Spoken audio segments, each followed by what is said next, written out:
As this is part 3 in the series, I suggest you start with part 1. You can find the link in the description. As all these language patterns force you to create vivid mental imagery, and as you're unable to imagine and to criticize at the same time, the more of these words that can be used, the more circuits get fired in the brain, and it lights up like a Christmas tree, full of pleasurable signals, and then it just gives in. You'll see there's numerous sets of these patterns, each designed to bring the brain on a different journey, stimulating different pathways and overwhelming the senses.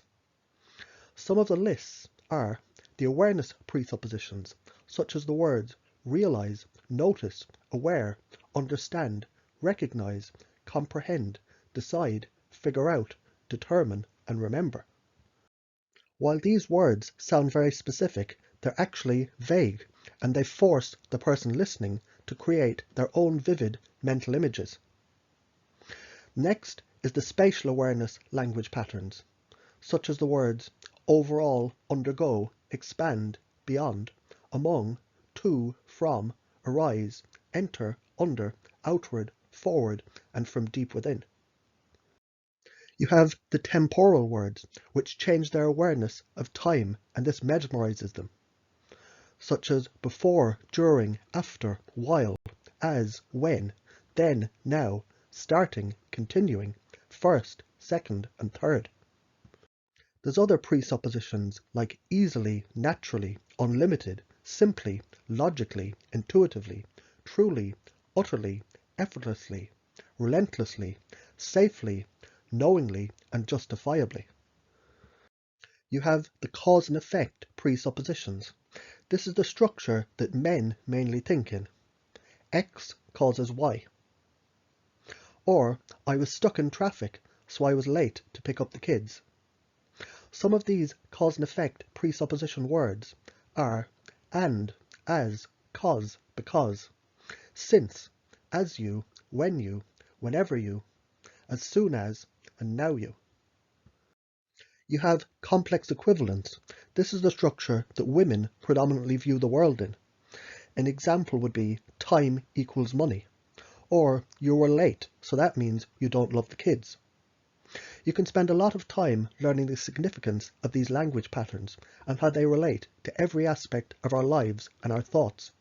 However, in the context of influence, these can be used not only to bypass the critical factor due to their trance-like ability to force us to create vivid mental imagery, but they're the language that all our belief systems are built upon. They also have the ability of being incredibly vague while sounding very specific. So as we learn to talk in these structures, it forces the listener to not only go into trance to create the vivid mental imagery, accept it as a belief, and if the language pattern is consistent and congruently applied for long enough, it'll stop them analysing what was said, and it'll be written as a belief, and then it will be very difficult for anyone to challenge it in the future. So maybe now you're beginning to see how, when a grifter can generate rapport, authority, affinity, acquiescence, force you to create vivid mental imagery, just to be able to comprehend what's being said, and keep you distracted, while also using the structure of your own belief systems against you, with the echo technique and the VAKOG, neuro-linguistic programming, modalities and submodality language, while also noticing your blink rate and adjusting, pacing and leading to ensure you never become suspicious. You don't stand a chance of resisting it unless you become aware of all of these patterns. This might seem daunting at first. However, the more you grasp these concepts, the more you'll see them every day. For example, most politicians have neuro-linguistic programmer writers creating their speeches. Advertising and the media, the news, manipulative, narcissistic and sociopathic people all use these. You might start to notice them everywhere you go, and this is good because the moment you become aware of a trick, it no longer has power over you. So back now to the tarot readers and energy healers. You'll notice they'll use combinations of these techniques. They'll try to implant their belief that they're the best around. No one is as good as them. They're only doing this because they truly want to help people, while at the same time charging you hundreds of dollars and talking you into coming back for repeat appointments while manipulating your emotions in the process. The psychics and the mediums will also do this sort of stuff. So time to get into the idea of fractionation. Hypnotists realized the more sessions a person had, the easier it was to hypnotize them. Then they got the idea to try to hypnotize them 20 times in a row to see if this was just as effective as multiple sessions, and yes, it was. This principle has profound implications. For example, as a grifter is watching your blink rate, they'll see it slow down and they'll see you go into trance. They can then do a pattern interrupt, make a loud noise, pretend a spirit or an entity is talking through them, or just simply say the word now to bring your attention into the present moment. Anything to change your focus to the present. Then, as they start pacing and leading again, deepening the trance, watching your blink rate slow as you go deeper back into trance than before. This was adapted in the dating community by pickup artists. They would, through gentle changes in their posture and their leaning, go from open, connected, to closed, shut-off body language. This creates an unnerving feeling in the person they were talking to, who would feel accepted, rejected at a subconscious level. And each time they'd continue to do this, the person would become more needy and seek their approval. Again, through fractionation by repeated hypnotic inductions for positive, transformative hypnosis and self-hypnosis, it can be great, but one should be aware of the grifters trying to use these pattern interrupts to shock, distract, and fractionate you deeper into their desired state of mind.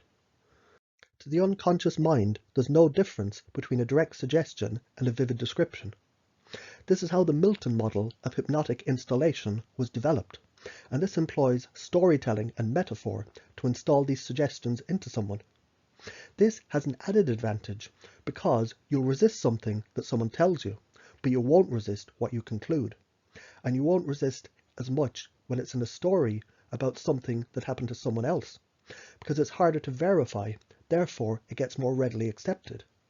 And a phenomena in storytelling and metaphor is the listener starts to identify as the subject and creates these images and changes in themselves as a result. So be wary when some healer, psychic, tarot reader, etc. starts telling you about how great it worked for someone else. This is a classic marketing technique too. There's a process called subjective validation, and this means anything you hear, you apply it to yourself. This is employed in cold reading, one of the top techniques used by the grifters. I won't go into too much detail with cold reading, as most people are somewhat familiar with it, only to say they don't realize it gets mixed with the other techniques, for example, a pace and a lead, where they would see what you're wearing, like a red dress, and then say something like, "You're wearing such vibrant colors, that tells me that you like to be the center of attention at times. But there's also times where you like to be quiet, just observing everyone around you." When you have rapport and your critical factors are bypassed, you'll make things fit.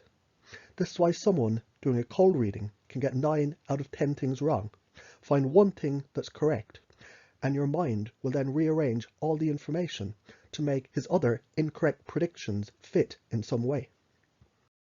In part 4, I'll go a little bit more into cold reading, empathic statements, the emotional refractory period, the 3 brains, cognitive flow, embedded commands, ambiguity, and the trans-derivational search and mirror neurons.